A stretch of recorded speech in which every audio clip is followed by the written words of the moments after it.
Bằng chứng tàn khốc về biến đổi khí hậu ở đỉnh núi cao nhất nước Pháp.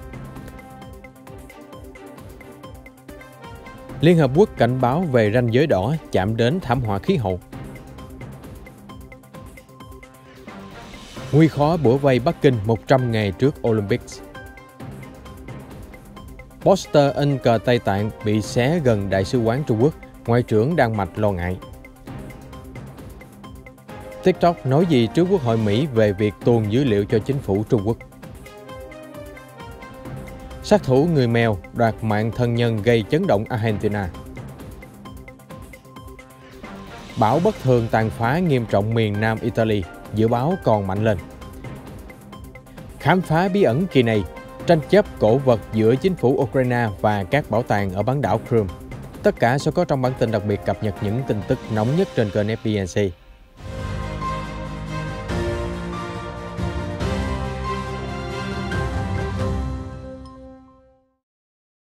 Hiếm có nơi nào trên thế giới cung cấp bằng chứng tàn khốc về biến đổi khí hậu như đỉnh Blanc, đỉnh núi cao nhất nước Pháp. Nhưng ngày càng thấp dần đi, sông băng ở đỉnh núi đang tan chảy với tốc độ nhanh kỷ lục. Video này ghi lại khung cảnh nổi tiếng của dãy núi hùng vĩ trải dài qua Pháp, Italy và Thụy Sĩ. Theo báo cáo của New Scientist, năm 1988, du khách chỉ cần bước xuống 3 bậc thang từ trạm cáp treo là có thể chạm tới sông băng. Nhưng giờ đây, sông băng tan chảy dần, nên có đến 580 bậc thang dẫn tới khu vực này vào năm 2019. Trong năm nay, ban quản lý lại bổ sung 80 bậc nữa, cho thấy biến đổi khí hậu đang diễn ra trong từng khoảnh khắc.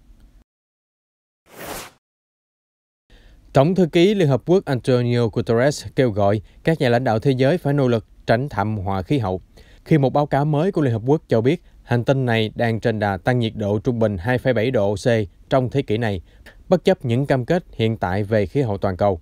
Cụ thể, Tổng thư ký Liên Hợp Quốc Antonio Guterres hôm thứ Ba 26 tháng 10 đã công bố báo cáo của Liên Hợp Quốc cho thấy, bất chấp các cam kết quốc tế về các giảm khí thải gây hiệu ứng nhà kính, hành tinh đang trên đà tăng nhiệt độ 2,7 độ C trong thế kỷ 21, một sự gia tăng mà ông Guterres gọi là thảm họa.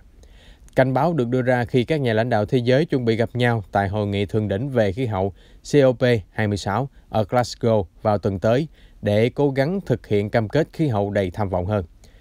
Đây có thể là cơ hội cuối cùng để đạt được mục tiêu của Hiệp định Khí hậu Paris năm 2015, hạn chế sự nóng lên toàn cầu xuống 2 độ C. Những số liệu này được lấy từ báo cáo khoảng cách phát thải hàng năm của Liên Hợp Quốc đo lường khoảng cách giữa lượng phát thải dự kiến và những mức phù hợp với thỏa thuận Paris.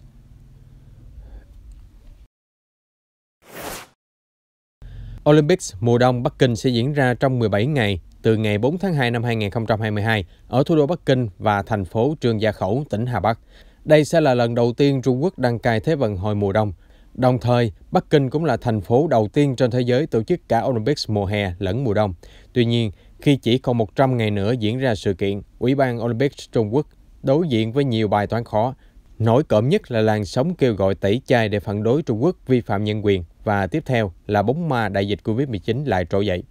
Về chuyện kêu gọi tẩy chay, ngày 17 tháng 10, một nhóm vận động nhân quyền đã tổ chức biểu tình khi ngọn đuốc Thế vận hội mùa đông được thắp lên tại công trình lịch sử Olympia của Hy Lạp, nơi diễn ra các kỳ Thế vận hội xa xưa.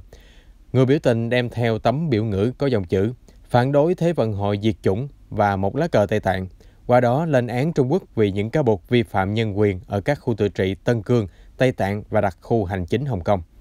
Được biết, các nhóm hoạt động vì quyền con người cũng như nhiều nhà lập pháp Mỹ đã kêu gọi Ủy ban Olympics quốc tế dừng lại hoặc chuyển Thế vận hội đến địa điểm khác, trừ khi Trung Quốc chấm dứt điều mà Mỹ gọi là diệt chủng người Duy Ngô Nhĩ ở Tân Cương. Thế vận hội được xem là cách Bắc Kinh củng cố quyền lực mềm trên trường quốc tế.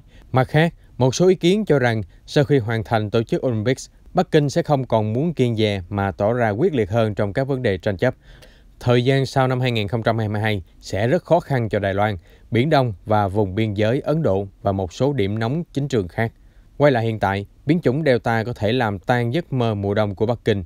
Chủ tịch Tập Cận Bình đã ngoại giao từ xa và không rời khỏi đất nước 2 năm nay, từ khi Covid-19 bùng phát. Nhiều sự kiện ngoại giao quan trọng trong năm 2021 cũng được chuyển đến Thiên Tân thay vì tổ chức ở thủ đô. Trong khi đó, Trung Quốc gần như là nước cuối cùng theo đuổi chiến lược dập dịch Zero Covid.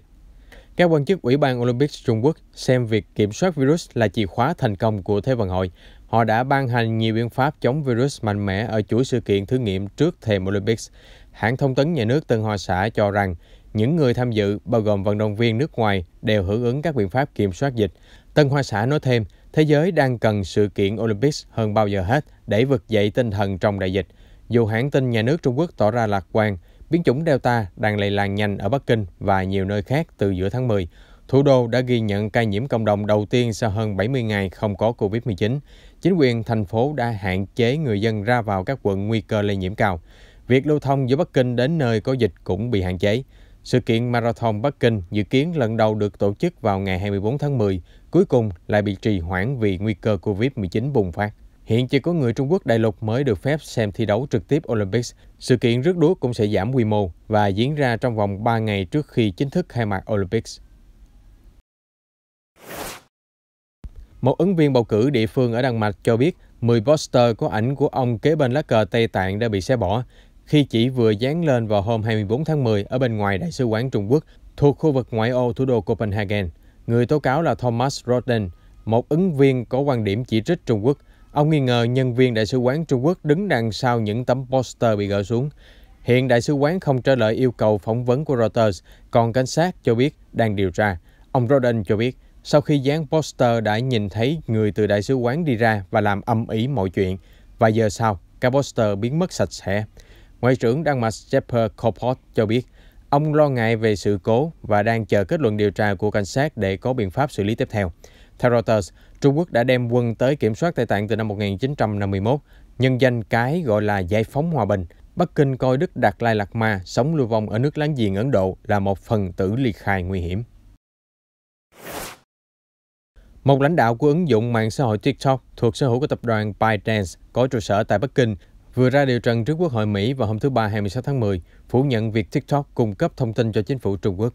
Mạng xã hội này cũng đã tuyên bố thực hiện đầy đủ biện pháp bảo vệ dữ liệu của người Mỹ. Thượng nghị sĩ Marsha Blackburn, đứng đầu phe Cộng hòa trong một tiểu ủy ban thương mại thượng viện, đã chủ trì cuộc điều trần.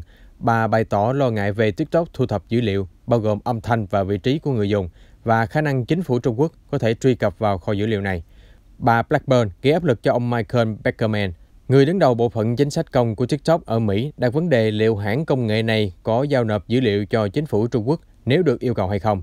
Ông Beckerman khẳng định, chúng tôi không chia sẻ thông tin với chính quyền Trung Quốc. Thượng nghị sĩ Blackburn còn cho rằng chính phủ Trung Quốc có cổ phần trong ByteDance và một ghế trong hội đồng quản trị. Tuy nhiên, đại diện TikTok đã phủ nhận. Ông Beckerman nhấn mạnh, các nhà nghiên cứu độc lập đã phát hiện TikTok thu thập dữ liệu của người dùng ít hơn các đối thủ khác trong làng công nghệ. Ông Beckerman khai rằng dữ liệu của người dùng TikTok ở Mỹ được lưu trữ ngay tại Mỹ và sao lưu ở Singapore. Cựu Tổng thống Donald Trump từng muốn cấm TikTok khỏi kho ứng dụng ở Mỹ, cáo buộc mạng xã hội này thu thập dữ liệu của người dùng Mỹ và bí mật cung cấp cho chính phủ Trung Quốc, gây đe dọa an ninh quốc gia. Tổng thống Joe Biden sau đó đã đảo ngược kế hoạch cấm của ông Trump, nhưng muốn đánh giá và kiểm soát rộng hơn các ứng dụng do nước ngoài sở hữu. Phiên điều trần hôm qua là bước mới nhất trong nỗ lực của lưỡng đảng để khắc phục tác động tiêu cực của những gã khổng lồ công nghệ Big Tech đối với sự cạnh tranh với xã hội và trẻ em. Nicolas Gil Perez, quê ở Israel, đang bị tòa án Argentina cáo buộc sát hại mẹ và dì của mình khi họ từ Israel sang thăm vào năm 2019. Nghi phạm được truyền thông gọi là người mèo. Y đã bị tống khứ ra khỏi phòng xử án vào hôm qua ở thành phố Mendoza vì liên tục giả tiếng mèo kêu bất chấp sự phản đối của thẩm phán. Trước đó, Perez bị tạm giữ trong viện tâm thần và hỏi tòa án rằng có thể ôm những con mèo trong bệnh viện đến phiên xét xử hay không. Theo báo chí địa phương, các luật sư Perez dự kiến yêu cầu tòa tuyên bố bị cáo không đủ năng lực nhận thức để đối diện với các cáo buộc hình sự. Trong chuyến thăm đến trại tị nạn vào hôm qua 26 tháng 10, Tổng thống Brazil Jair Bolsonaro đã chỉ trích Tổng thống Venezuela Maduro là kẻ phá hoại. Hàng triệu người Venezuela đã chạy trốn khỏi quê nhà do nền kinh tế sụp đổ và khủng hoảng thiếu lương thực. Nhiều người trong số đó đang tá túc ở trại tị nạn bang Roraima của Brazil, giáp với Venezuela. Tổng thống Bolsonaro vào hôm qua đã đến thăm trẻ em và trò chuyện với người di cư từ Venezuela. Ông phát biểu, một đất nước sở hữu trữ lượng lớn về dầu mỏ và vàng, có tiềm năng trở nên giàu mạnh nhất Nam Mỹ, nhưng hãy nhìn lại họ kìa. Ông Bolsonaro cũng cáo buộc Tổng thống Maduro đã hứa hẹn rất nhiều nhưng thực hiện ít ỏi. Đây không phải là điều chúng ta muốn dành cho Brazil, theo ông Bolsonaro tuyên bố. Ông cũng ẩn ý rằng Argentina đang đi vào vết xe đổ của Brazil. Đất nước ở phía Nam cũng trải qua những điều tồi tệ. Liệu chúng ta có phải xây thêm trại tị nạn ở miền Nam hay không? Trích lời ông Bolsonaro nói. Bão mạnh tấn công đảo Sicily miền Nam Italy vào hôm qua 26 tháng 10, khiến cho thành phố Catania ngập lên láng. Nhiều tuyến đường và quảng trường biến thành hồ nước khổng lồ, khiến cho ít nhất 2 người thiệt mạng. Đội cứu hộ cho biết, một thi thể đàn ông được tìm thấy bên dưới ô tô sau trận mưa kinh hoàng trút xuống thị trấn Gravina.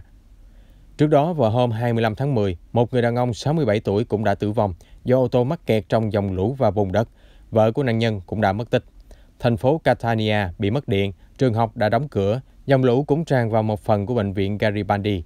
Đại diện Sở Cứu hỏa thành phố cho biết tình trạng khẩn cấp gần như bao trùm toàn thành phố và ít có dấu hiệu cải thiện. Truyền thông Italy cho biết đảo Sicily và các vùng lân cận đang hứng chịu đợt xoáy thuận nhiệt đới hiếm gặp, gây ra trận mưa lớn, và nhiệt độ trên biển cao hơn 8 độ C so với bình quân hàng năm. Cơn bão dự kiến mạnh nhất vào thứ Năm và thứ Sáu. Tình hình Haiti đang ngày càng trở nên trầm trọng, không chỉ vì những bất ổn về mặt an ninh xã hội khi các trùm băng đảng chính yêu cầu Thủ tướng Ariel Henry từ chức, mà tình trạng không thể tiếp cận nhiên liệu kéo dài khiến nhiều người dân Haiti khó khăn trong việc vận chuyển và buộc phải đóng cửa một số doanh nghiệp. Đang nói, câu chuyện khó khăn trong việc tiếp cận nhiên liệu ở Haiti là do các băng đảng đang chặn mọi lối vào các cảng có cửa hàng nhiên liệu. Sự bất ổn an ninh đã khiến cho đường phố Haiti vắng lặng bất thường vào hôm thứ Ba 26 tháng 10. Các bệnh viện vốn phải dựa vào máy phát điện diesel để khắc phục tình trạng mất điện liên tục cũng có thể đóng cửa.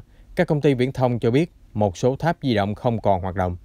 Các băng đảng cực đoan còn tạo ra một làn sóng bắt cóc để gây thêm áp lực khi đã có một vụ bắt cóc nhóm người Canada và Mỹ xảy ra hồi đầu tháng. Tình hình đã gây thêm áp lực lên một đất nước vốn đã khó khăn trong bối cảnh nền kinh tế suy yếu ở quốc gia vùng Caribe, và làn sóng bắt cóc băng đảng bao gồm vụ bắt cóc một nhóm người Canada và Mỹ hồi đầu tháng. Vào chiều thứ Hai 25 tháng 10 theo giờ địa phương, cảnh sát Chile đã phải điều động sơ tán mọi người khỏi đám cháy lớn lan rộng đến 10 ngôi nhà ở khu vực Carajal, vùng Araucani, miền nam Chile. Theo báo cáo của cảnh sát, họ đã sơ tán 13 người, bao gồm cả người lớn tuổi, phụ nữ và trẻ em. Vùng Araucania từ lâu đã bị biến động bởi cuộc xung đột âm ỉ giữa người Mapuche, bản địa và chính phủ Chile. Theo chính quyền địa phương, vụ cháy xảy ra chỉ vài phút sau khi những người đàn ông đội mũ trùm đầu có vũ trang đốt trại Casablanca và khu vực lâm nghiệp. Rất may là cho đến hiện tại không có thương tích hoặc tử vong được báo cáo. Araucania, nơi tập trung dân cư Mapuche, có một trong những tỷ lệ nghèo đói cao nhất ở Chile. Nhóm bản địa Mapuche có tranh chấp lâu đời với các công ty trong khu vực, chủ yếu là lâm nghiệp và quyền sử dụng đất đai.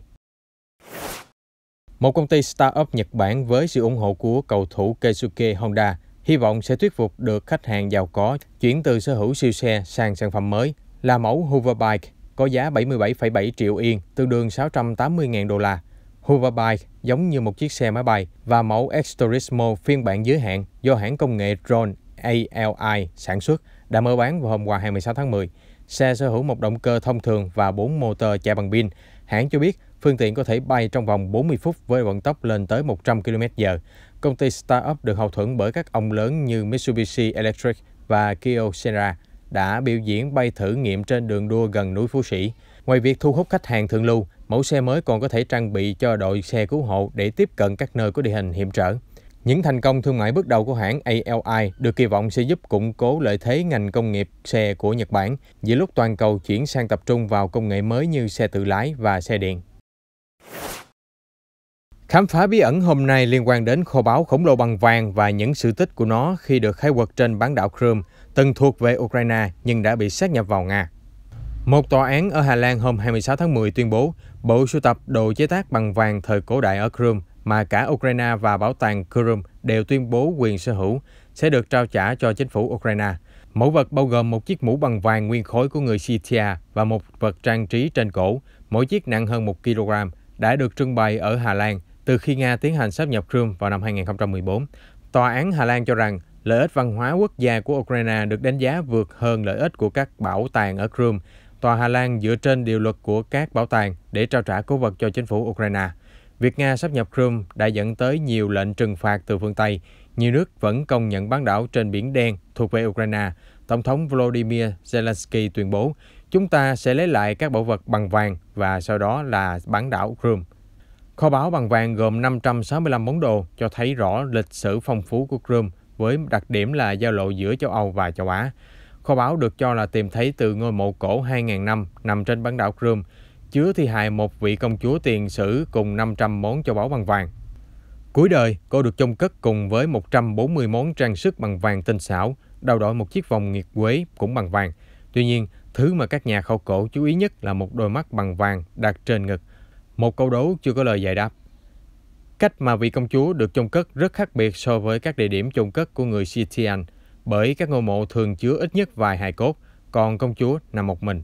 Theo các chuyên gia, điều này có thể do địa vị cao quý của cô. Chúng tôi sẽ cập nhật những sự kiện quốc tế mới nhất và chuyên mục khám phá bí ẩn trong bản tin nóng phát sóng vào lúc 15:30 hàng ngày trên kênh FBNC. Xin mời quý vị đón xem.